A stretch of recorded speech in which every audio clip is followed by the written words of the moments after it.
So then the priest asked again another time. He wanted to go back to the masjid again. He went, this is middle of July, 1991. He went to the masjid with him again. And by the way, this masjid, Sheikh Mohammed Jabali knows it very well, is on Medina Drive in Arlington, Texas. And that's where they were going to, because we were living in Midlothian, just south of Oak Cliff and south of Dallas. So they didn't come back. All night we're waiting. What happened? Very late they came back. And when he came in, I looked. There's Muhammad. I recognized him. Who's the guy with him, though? He's wearing a white jalabiyah, white dress like this. Has a white pillbox cap on his head. And I looked at him and I said, Pete. His name was Father Peter Jacobs, but we're not, Catholic, so I don't have to call him Father. I said, Pete, did you become a Muslim? He said, Ashhadu an la ilaha illallah, Ashhadu Muhammad Rasulullah. I said, oh my God. Now I used to have cameras like these cameras right here, because we had a television show called Estes Music Jamboree. So I got one of our cameras out, opened it up, set it all up on the tripod, and I was going to interview him and ask him, well, you went to Islam, what happened? While I was talking to him, though, he fell asleep. So it was still in my mind, and I was thinking, what am I going to do? This is too amazing. Now here I'm preaching to the people, and I'm trying to change what I'm saying, and here's a priest, just became a Muslim. My father's saying it's a good deal, it sounds all right to him. I don't know what to do. So I decided, I'll talk, make mashura. I talked to my wife. We have an apartment upstairs. We were in our apartment up there, and I'm telling her, a priest became a Muslim today. What is that? And can you imagine what they were saying about the Quran and saying about this and so and so? All of a sudden she said, I want to get a divorce. Oh, whoa. It's not the subject, but what happened? She said, no, all this talking about religion and talking about Islam, and so I can see. I said, oh, no. No problem here. No problem.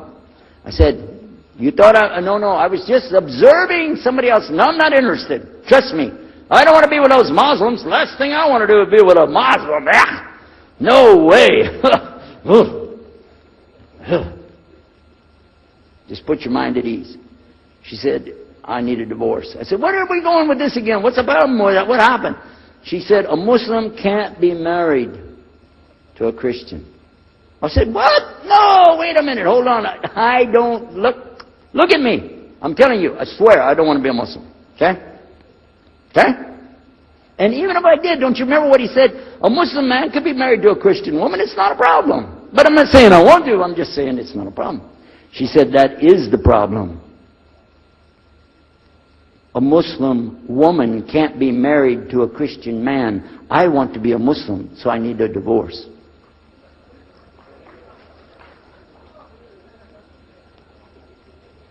I'll never forget, I was sitting right on the edge of the bed, just sitting there, and I almost fell over. I said, at last, I can tell the truth. I can say it.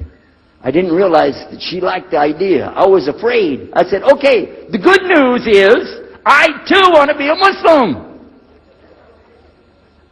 You know what she said? I don't believe you. I said, no, really. I was just saying that because, but for sure, just so you know, I want to be a Muslim. I've been thinking about it. I want to be a Muslim. We're both going to be Muslim. Alhamdulillah, it's going to be great. Right? You know what she said? I don't believe you because you're either lying right now or you were lying 5 minutes ago when you said you didn't want to be a Muslim. And either way, I don't want to be married to a liar. So get out.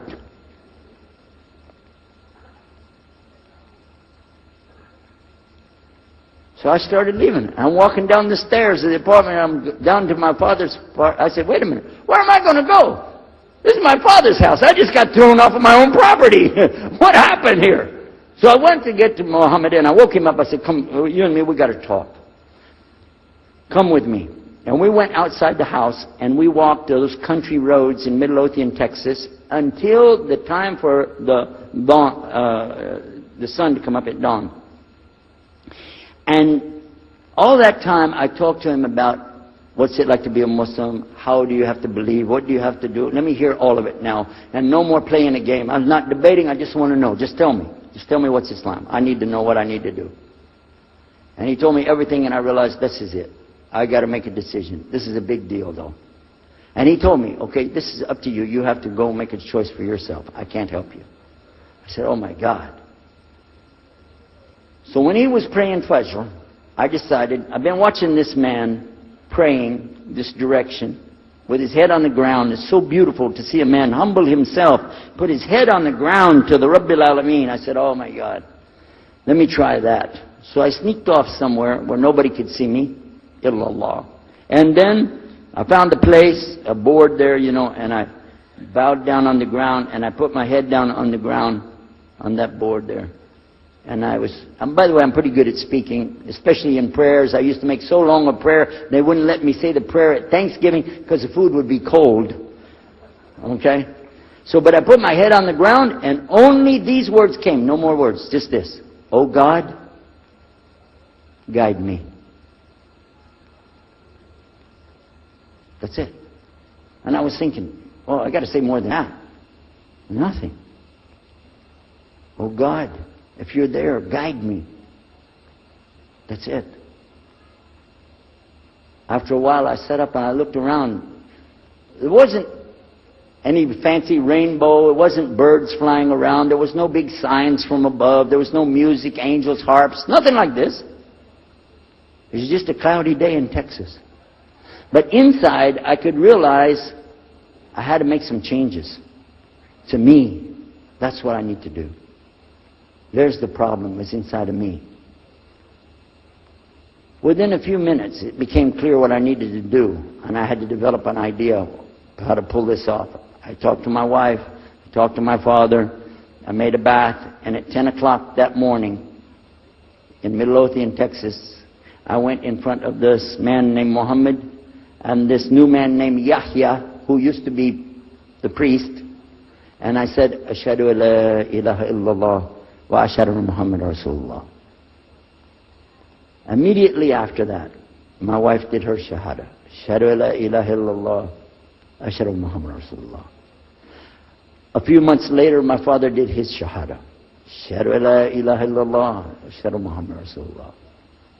Step by step by step, we saw so many people enter into Islam.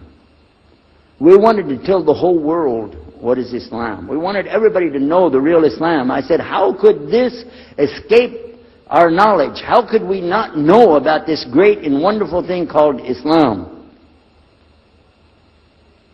And it looks like all we got to do is just tell the people. I went to the Imam of the masjid there and I told him, let's tell the people. Then I found out something else about us as Muslims. And that's why we've got this convention here right now. This is why we have the exhibition. So you're going to use this week to learn how you can become, inshallah, the best Muslim you can be, and how you can show the real Islam to the people that are not Muslim. This is your duty. This is your duty. This is your language. This is your people.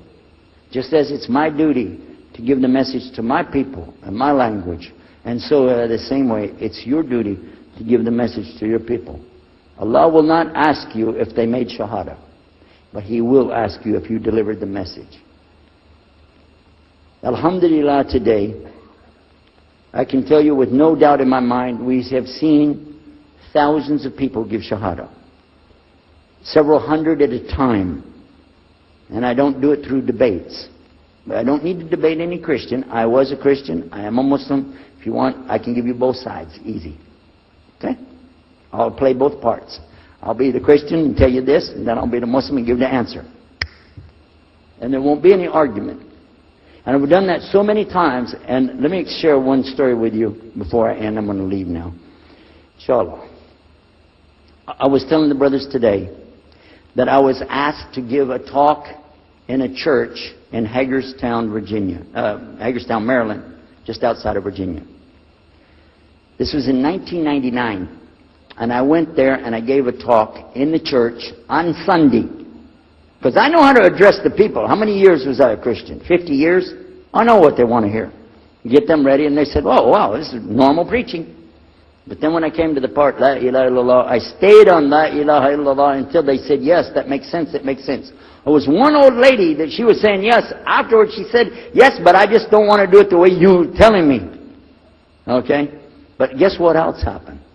2 people did shahada right there. Hello? In the church. In front of their preacher. They said, yes, we agree. We like this. We want to know more. And we say there's only one God to worship. Shahadu la ilaha illallah. In front of the preacher. And one of them was his daughter. I took them to the masjid and they did shahada in the masjid that afternoon, a Sunday afternoon. And later the boy, he married the girl. They're Muslims living there now. Now, let me ask you a question. If I would debate and argue with this preacher and made him look stupid, would he ever bring me back again? No. I'm going to ask you a question. If you were at a place and you saw somebody change their religion to another religion in the temple of that religion, and the father was the priest there, what would you think?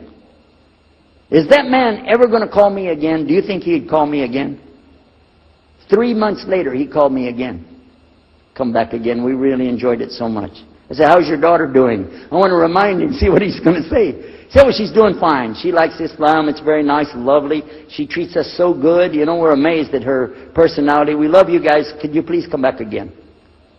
And I did, alhamdulillah. So I'm just showing you that it's not guidance from me, not guidance from you. It's guidance from Allah. Allah guides whom He wills. Whom He wills. So we ask Allah to guide me, all of us, and all the people. And whoever He guides, they'll be fine. But whoever Allah doesn't guide, they got a problem. Serious problem. Our job here with this exhibition of peace, the vision of Islam, is to do one thing. Communicate the true message. If the people don't want it, that's your choice. That's their choice. You don't have to take it. But it's our responsibility in putting this on, all the scholars that are here, it's their responsibility to tell us what's the truth in Islam and let us see for ourselves. And that's what we're going to try to do through this week. So I need you guys to listen to me. You have to participate. Your side of it. Your side of it is to show up every day. And your side of it is to bring other people. I want you to look at all that blue plastic. Look at the blue plastic back there. You see that blue plastic? The next time we come up here, I don't want to see blue plastic. And that means I don't want you to steal the chairs tonight, okay? I want you to go get some people and fill up those chairs so they can hear this message before it's too late. Because if that man from Cairo, Egypt, had not taken the time to spend 3 months of working slowly, carefully, nurturing myself, my wife, my father, my daughters. They also became Muslim, by the way. I forgot to mention that part. And a priest. Look at what Allah gave him. And from all the people that we gave Shahada, this man in Egypt is taking the reward for that, even now. Even now. I'm not saying you'll give a Yusuf Estes the Shahada, but I'm saying Allah will give you the reward according to what you're trying to do. Please don't leave this place tonight and forget what you heard here. Please carry this with you.